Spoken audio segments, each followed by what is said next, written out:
The views expressed are not necessarily those of KSCJ and Powell Broadcasting Company. This program is not intended to replace the advice of doctors or other clinical providers. Consult with your practitioner to ensure the proper course of action for you.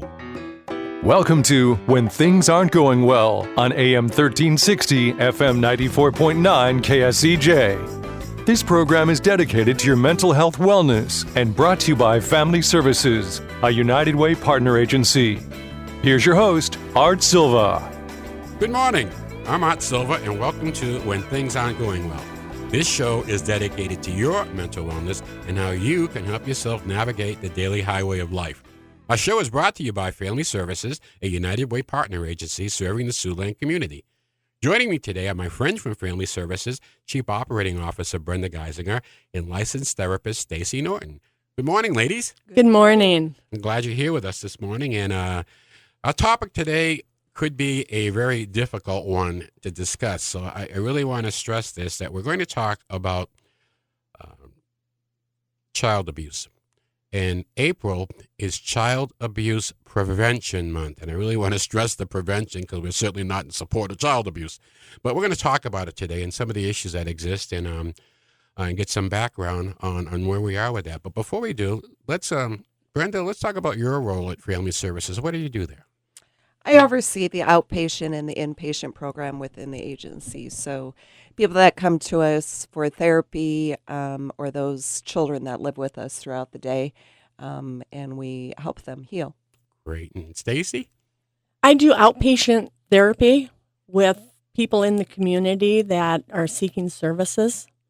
That's great. Well, that gives you a little background.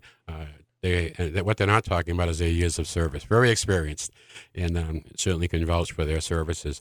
Well, April is Child Abuse Prevention Month, and today we're going to talk about coping and healing from child abuse. So is it safe to say that child abuse is more than just the physical wounds? Yes, I would say so. Child abuse can cause trauma. It can cause people to feel guilt, shame, depression, anxiety. There's a lot that are the aftermaths of abuse. And there's different kinds of abuse. You have physical abuse, you have neglect, you have emotional abuse, which is verbal attacks on someone, and sexual abuse. Brenda? I think child abuse is something that's out there and a lot of people don't want to talk about or acknowledge, but people are becoming more aware. We see it in the media all the time or on the newspapers of victims of child abuse. And it's a very devastating experience for anybody to go through. But there are ways to cope and heal and move forward. So yeah, it's out there, it's real, it's tough, but you can overcome it. Well, let's follow up on that. How does therapy help you recover from child abuse and trauma? Well, therapy helps because if a person is in therapy and they're currently being abused, it's reported, and the child or the adult, the plan is to get them to a safe place, which is the first step in helping that person. But then with therapy, and again, we work with children and adults, and with therapy, they are able to tell their story, talk about what's happened, because it becomes repressed. And with that, then they can internalize all that and feel shame and guilt and depression, post-traumatic stress, all of that, which then interferes with their life.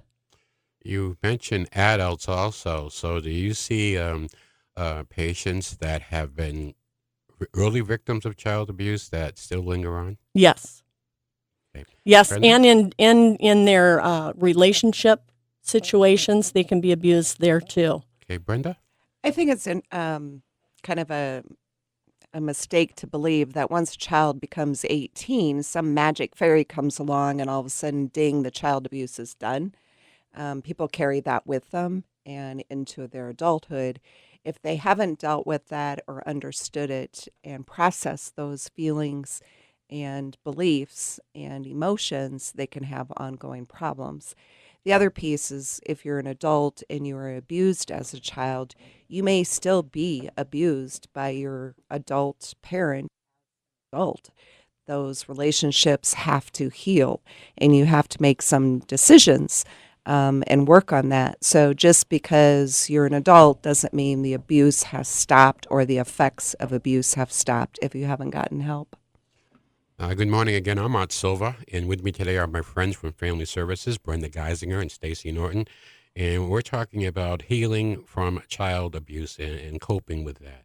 Let me ask you, Brenda, you talked about 18, there's no magic button, no magic wand, it's over. What are the stages of healing from child abuse? Stacy, you want to try that? The first stages, or the first thing that I would do is make sure that they're safe, that they're in a safe place so they can do the work that they need to do, and to help them with coping skills. Because as we're dealing with all of this, they really need some positive support and coping skills to be able to do the work that they're going to be doing in therapy. And then in the therapy process, they are able to tell their story about what happened and how they felt and how they were affected, the impact on them. And then is the healing stage where they're able to, especially if they're adults, they're able to decide who is supportive in my life. I have a choice of who I'm going to allow in my life and who I'm not. And if it's a child, we want to make sure that they have support people too, because they're going to need comfort and nurturing. And what will you do if anybody abuses you again? So they know what they need to do. When a lot of times when kids are abused, they don't know what is going on. They don't know what to do. Brenda? I think a lot of times also kids don't even recognize per se if they're getting emotionally abused. They may think that's normal and that's what they only know to be true. And so when they start having interactions at school with other adults and start realizing something is different with this interaction than when I have at home, where I'm called names or I'm yelled at in a very demeaning way. And so starting to recognize I don't feel right, but I'm not really sure why, and talking about that. And sometimes when you're with a therapist, you begin to understand some of those interactions weren't healthy and they weren't right for you, and how to process that. You know, what are some of the risk factors involved in this area of child abuse? There are risk factors, parents. You want to talk about that? What are some of the issues there that might not stimulate, but could be a factor in child abuse in a family? Well, for sure, we've found that addiction issues, drugs and alcohol, are a problem. Sometimes parents have their own inability to manage their emotions and have difficulty with emotional regulation. Sometimes they have a history of abuse and they're not sure how to parent, or they might kind of pull back, dissociate. If, for instance, if they have a child who's aggressive and angry, that can trigger for them their own issues. Mm-hmm. Sometimes stress. There's different factors that contribute. So that is part of our work too, is to help the parent be able to learn different ways of handling problems, and if they have addiction, to address that. Well, we're coming up on our break here, and this is certainly an interesting discussion. Again, we're talking about coping with child abuse and healing from child abuse, as April is Child Abuse Prevention Month. So we're going to take a short break right now. We need you to go grab another cup of coffee, a glass of juice, another piece of toast, and join us right back here on When Things Aren't Going Well on 1360 94.9 KSCJ. Let's face it, That happens to all of us. However, the pandemic has compounded all of our lives and activities. Even the simplest tasks seem harder. Hi, I'm Brenda Geisinger, the Chief Operating Officer at the Boys and Girls Home and Family Services. Family Services is a United Way partner agency serving children and families of our community, and we're here to help. If you'd like to learn more about Family Services, please contact us via email, website, Facebook, or phone Mary Pickens. At Family Services, we change lives. Welcome back to When Things Aren't Going Well on KSCJ. Here's Art Silva. Welcome back to When Things Aren't Going Well. I'm Art Silva, joined by my friends from Family Services, Brenda Geisinger and Stacy Norton. And our topic today is healing and coping with child abuse. So we had a great first half of the show. So what we want to focus on now is a little more information and possible solutions to this area. So with that, let me go back to the different, we talked about the different stages. What is the risk factor? Are there certain children, are there certain risk factors associated with child abuse, Brenda? I think Stacy touched on that a little bit before we took a break. You know, it can be stress. It can be a parent that has a history of abuse themselves and aren't quite sure how to handle things. I think the key is everybody has to remember, and I think we all know that if we're parents, raising kids is tough. It's a job and a half, and it's never ending. So you could be extremely tired and overstressed and just don't know how to handle your outburst of, a behavior or something. And so really taking a moment and how can I learn different ways to interact with my child? What are my words really saying when I say some awful things? And taking a moment and pause, reading, talking to other parents, getting in a support group, taking breaks, maybe getting a babysitter, having them have a play date with someone else.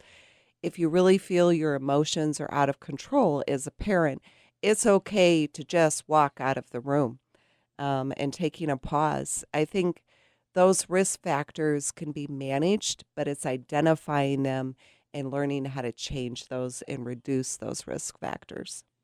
Stacy, anything you'd like to add to that? No, I agree with what Brenda said, and that's the positive part of all of this is that people, if they recognize that they have a problem and they want to work on it, we have the tools to help them do so. Does this problem cross over all socioeconomic levels? Yes. So it's not just driven from financially. It could be a financially stressed family where everything just kind of flows downhill and the kids get it all. Not the situation. It's right across the board. Yes, it is. Okay, well, that's very interesting. Well, we talked about that. Let's talk about some interventions. What are some of the things that can be done when we have a situation like this?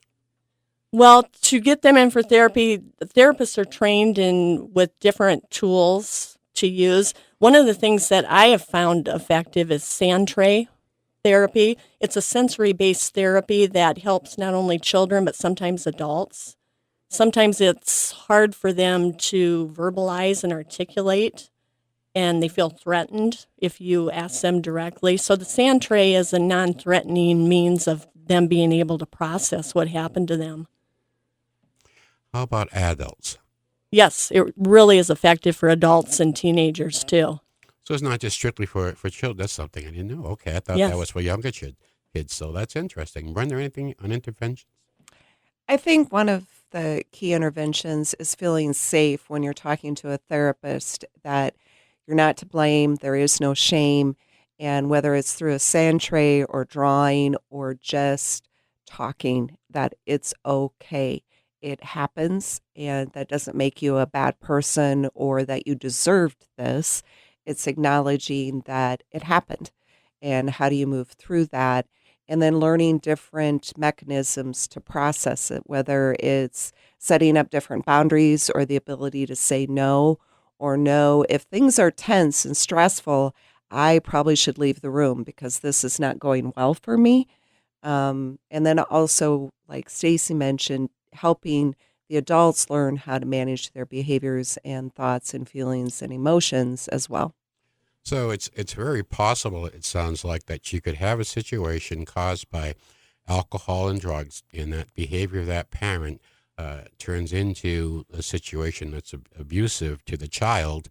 And in fixing this, unless you fix the parent, the child's going to be in a continual abuse. Is that a fair statement to make? That is fair. And that is one of our interventions that we have to do and be cognizant of to be able to work with the parents to help the whole system heal and be functional as far as being safe. So you're really dealing with a couple of problems. Yes. Right across the board. Now, okay, let me ask you this. What happens if we don't provide intervention? If there is no treatment, what happens? Are the kids just left on their own? What happens to us? Child abuse doesn't go away once it has started. It is there, and it can be just a one incident where a child was harmed, but it could have lifelong effects. It can affect them as an adult of how they manage other relationships with other people. It could impact their job. It can impact them in just every capacity of where they're at. And like I said, it can just be a one-time bad experience and it's considered child abuse. Maybe they got spanked and it was just a little too hard. But you have to acknowledge that and deal with it. Or it can be an ongoing child abuse situation. And again, you have to recognize it and talk about it and work through it. Without any help in this area, would the individual going forward have a problem raising their children? Yes, it does interfere with them being able to raise their children. Sometimes there's depression, there's anxiety, like I said, dissociative disorder, where sometimes the parent can just check out. Sometimes for them to cope, they use a negative coping skill, and that is to drink or use drugs, and that definitely impacts the child. Well, this is Child Abuse Prevention Month, so what we're going to kind of talk about right now is a lot of the good things going on. And I know a lot of communities have gotten together, and the pinwheel is pretty much a symbol that's recognized universally for children and child abuse. And I think the city of Boise, Idaho, has used purple pinwheels, and they line the city up. Here at Boys and Girls Home, we're going to have pinwheels. They're $10 a pinwheel, and you certainly can give us a call and pick them up. We can either do our stuff store or at our office, and we'd be glad to have you demonstrate your support of child abuse prevention. So please, either at the stuff store or give us a call at Family Services at 293-4900, 293-4900, and we can certainly hook you up. Now that we've talked about this difficult topic, and it obviously is going to take, as the saying goes, a village to help in this regard, what can the average person do in terms of reporting if they sense it? I know some teachers are required by law. So can you talk about that, Stacy?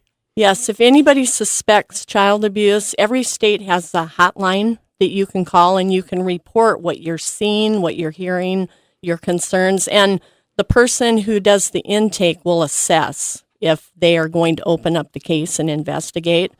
But it's always better to be on the safe side and report something. And I just want to say, too, that therapy absolutely makes a difference for people who have been abused, either a child or an adult. There's a positive outcome for them if they get help and they can address it. Is it possible that a client comes in for problem A and you find that child abuse is in there as problem B?